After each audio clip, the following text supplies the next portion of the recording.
අපි ළමයි එකපාරට ඇවිදින්න පුරුදුනේ නැහැනේ නේද? අපි වැටි වැටි තමයි ඇවිදින්න පුරුදුනේ. ඒ වගේ තමයි ජීවිතේ ප්‍රශ්නේදී අපි ඒවට මූණ දෙන්න ඕනේ. අපි එකම ප්‍රශ්න දෙපාර තුන් පාර වැටෙන්නත් පුළුවන්. හරිද? එතකොට ජීවිතේ අපි ප්‍රශ්න වලින් ඒ කියන්නේ අත්දැකීම් ලැබමින් තමයි ඉගෙන ගන්න. එහෙම අත්දැකීම් ලැබමින් ඉගෙන ගන්නකොට තමයි ජීවිතේ හරි ලස්සන. හරිද? ඒ වගේ තමයි A level ප්‍රශ්න පත්‍රයේ උත්තර ලියනවා කියලා හිතාන උත්තර ලියනකොට මුල් කාලේ කොහොමද? මුල් කාලේ හරිම අමාරු උත්තරේ ගැට ගන්නකොට තේරෙන්නේ නැහැ කොහෙන්ද පටන් ගන්නෙ කොහෙන්ද ඉවර කරන්නේ මොන වගේ උදාහරණද දාන්නේ කියලා. එකම ප්‍රශ්නේ වුණත් දෙතුන් පාර ලිය ප්‍රැක්ටිස් වෙන්න ඕනේ. දෙතුන් පාර නෙමෙයි 10 පාර 20 පාර උනත් ලියන්න අවස්ථා එන්න පුළුවන්. එතකොට ගුරුවරයෙක්ට දීලා උත්තර බලලා තමන්ගේ weak points අඳුනගෙන ඉස්සරහට යන්න ඕනේ.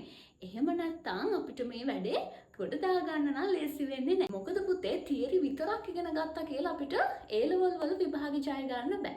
අනිවාර්යයෙන්ම මුල ඉඳලම ඒ කියන්නේ අවසාන කාලේ රිවිෂන් පේපර් ක්ලාස් දීුවා කියලා වැඩක් වෙන්නේ නැහැ. මුල ඉඳලම අපි තියරි ඉගෙන ගන්නවත් එක්කම මුල ඉඳලම අපි යන්න ඕනේ කොහොමද හරියට උත්තරයකට ફોකස් කරලා ලියන්න කියන එක ඔළුවට දාගෙනම තමයි යන්න ඕනේ.